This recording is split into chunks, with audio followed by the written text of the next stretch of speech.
नमस्कार। आज हम बात करेंगे एक ऐसे इंसान की, एक ऐसी शख्सियत की जिसने अपनी जिद, अपने ज्ञान और अपने साहस के दम पर करोड़ों लोगों के मुकद्दर की कहानी ही बदल डाली। जी हाँ, ये दास्तान है डॉक्टर भीमराव रामजी अंबेडकर की। वही जिन्हें हम सब बड़े सम्मान से भारतीय संविधान का शिल्पकार कहते हैं। और ये कोई मामूली सवाल नहीं है। ये सवाल असल में डॉक्टर अंबेडकर की पूरी जिंदगी का सार है, उसका निचोड़ है। उनका सफर, जानते हैं, उस गजब की इच्छा शक्ति की कहानी है जिसने समाज में हजारों सालों से जमी हुई अन्याय की चट्टानों को सचमुच हिलाकर रख दिया था। तो चलिए, उनके इस इनकलाबी सफर की गहराई को समझने के लिए हमें थोड़ा पीछे चलना होगा। उस दुनिया में झांकना होगा जिसमें उन्होंने पहली बार आंखें खोली थीं। वो एक ऐसा हिंदुस्तान था जो भेदभाव की जंजीरों में बुरी तरह जकड़ा हुआ था। जरा सोचकर देखिए, एक ऐसी सामाजिक व्यवस्था जहां किसी इंसान की पहचान, उसका सम्मान, उसकी पूरी जिंदगी उसके काम या काबिलियत से नहीं, बल्कि सिर्फ इस बात से तय हो कि उसने किस परिवार में जन्म लिया है। डॉक्टर अंबेडकर का जन्म महार जाति में हुआ था, जिसे उस वक्त की जाति व्यवस्था में अस्पृश्य यानी अछूत माना जाता था। ये एक ऐसी कड़वी सच्चाई थी जो हर पल, हर सांस के साथ अपमान का जहर घुलती थी। देखिए, बचपन के ये जो अनुभव थे ना, ये सिर्फ बुरी यादें नहीं थीं। ये तो वो चिंगारियां थीं जो अंदर ही अंदर एक ज्वालामुखी तैयार कर रही थीं। सोचिए, स्कूल में क्लास के बाहर बैठने की मजबूरी, सार्वजनिक नल से पानी तक न पी पाने का दर्द। ये क्या था? ये सिर्फ अपमान नहीं था, ये एक छोटे से बच्चे के मन पर की गई बहुत गहरी चोटें थीं। और जानते हैं, इन्हीं चोटों ने उस युवा मन में एक ऐसा संकल्प पैदा किया जो कभी नहीं टूटा, कि इस घने अंधेरे से अगर लड़ना है तो उसका एक ही हथियार है, और वो है शिक्षा का उजाला। और बस यहीं से उनकी ज्ञान की वो अद्भुत यात्रा शुरू हुई जो आज भी एक मिसाल है। वो बहुत अच्छी तरह समझ गए थे कि ये लड़ाई बहुत गहरी है, बहुत पुरानी है, और इसे सिर्फ भावनाओं से नहीं जीता जा सकता।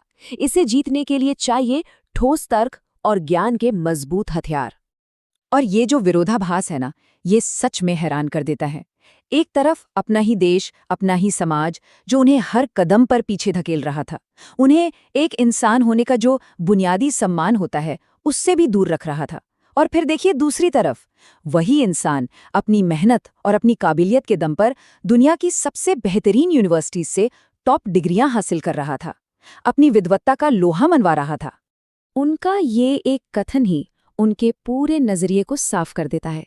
देखिए, उनके लिए शिक्षा सिर्फ एक डिग्री या अच्छी नौकरी पाने का जरिया नहीं थी। नहीं, ये तो दिमाग को आजाद करने का, अपनी चेतना को जगाने का और अपनी खोई हुई मानवीय गरिमा को फिर से हासिल करने का सबसे पवित्र रास्ता था। तो फिर दुनिया की बेहतरीन शिक्षा से लैस होकर डॉक्टर अंबेडकर भारत लौटे, और अब किताबी दुनिया से निकलकर असल दुनिया में जमीनी जंग का आगाज होना था। अब वक्त आ गया था कि अपने उस सारे ज्ञान को एक बड़े सामाजिक और राजनीतिक आंदोलन की आग में झोंक दिया जाए। और उनका संघर्ष किसी एक मोर्चे तक रुका नहीं था, वो तो एक साथ कई लड़ाइयां लड़ रहे थे। एक तरफ उन्होंने सड़कों पर उतरकर नागरिक अधिकारों के लिए सत्याग्रह किए, दूसरी तरफ मूक नायक जैसे अखबार निकाले ताकि उन लोगों को जुबान मिल सके जिनकी आवाज सदियों से दबा दी गई थी।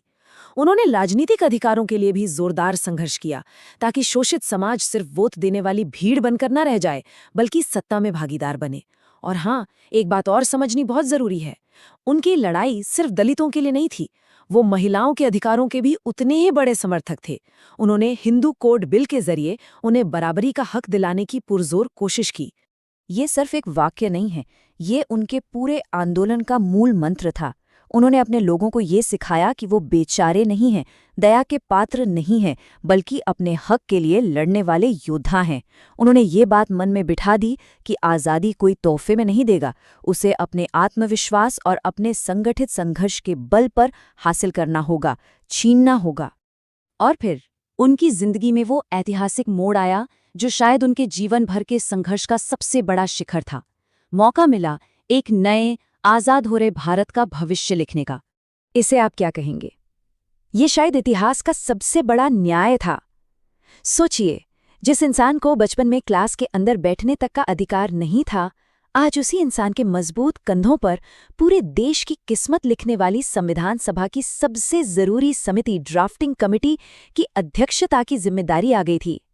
एक बात समझनी बहुत जरूरी है, भारत का संविधान सिर्फ कानून की एक मोटी सूखी किताब नहीं है। नहीं, ये एक सामाजिक क्रांति का घोषणा पत्र है, एक सोशल रेवोल्यूशन का ब्लूप्रिंट है। डॉक्टर अंबेडकर और उनके साथियों का सपना सिर्फ एक देश को चलाना नहीं था, उनका सपना था हजारों साल के सामाजिक अन्याय को जड़ से मिटाकर एक ऐसे समाज की रचना करना जो आज़ादी, बराबरी और भाईचारे की मजबूत नींव पर खड़ा हो। और इसी सोच के साथ उन्होंने संविधान में न्याय की कुछ बहुत मजबूत नींव रखी। सबसे पहले अस्पृश्यता यानी छुआछूत को हमेशा हमेशा के लिए एक दंडनीय अपराध बना दिया। फिर हर नागरिक को, चाहे वो किसी भी जाति का हो, किसी भी धर्म या लिंग का हो, सबको मौलिक अधिकार दिए गए। हर वयस्क को बिना किसी भेदभाव के वोट देने का अधिकार मिला, जिससे हमारा लोकतंत्र सचमुच का लोकतंत्र बना। और हाँ, उन वर्गों के लिए जिन्हें सदियों तक मौकों से दूर रखा गया था, उनके लिए एफर्मेटिव एक्शन यानी आरक्षण जैसे प्रावधान किए, ताकि वो भी बराबरी की दौड़ में शामिल हो सकें। तो क्या डॉक्टर अंबेडकर का काम संविधान लागू होने के साथ खत्म हो गया? बिल्कुल नहीं। असल में उनका संघर्ष तो जीवन के आखिरी पल तक जारी रहा। उन्होंने हिंदू धर्म में जो जाति व्यवस्था थी उसे पूरी तरह से नकार दिया और अपने लाखों अनुयायियों के साथ समानता पर आधारित बौद्ध धर्म को अपना लिया। ये एक और सामाजिक क्रांति थी, उनके विचारों का एक लॉजिकल कंक्लूजन, और उनकी यही विरासत आज भी जिंदा है और हम सबको रास्ता दिखा रही है।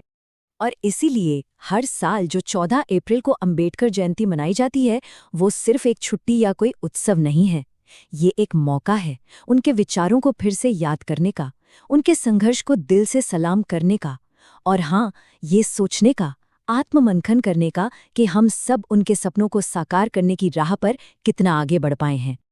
आज अगर हम देखें तो डॉक्टर अंबेडकर सिर्फ भारत के संविधान के जनक ही नहीं है, वो तो पूरी दुनिया में सामाजिक न्याय और मानवाधिकारों की लड़ाई का एक ग्लोबल आइकॉन बन चुके हैं।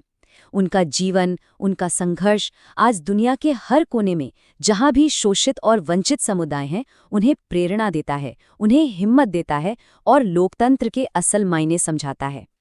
तो चलिए अब हम उसी सवाल पर लौटते हैं जहां से हमने ये पूरी बात शुरू की थी, लेकिन एक नए अंदाज में।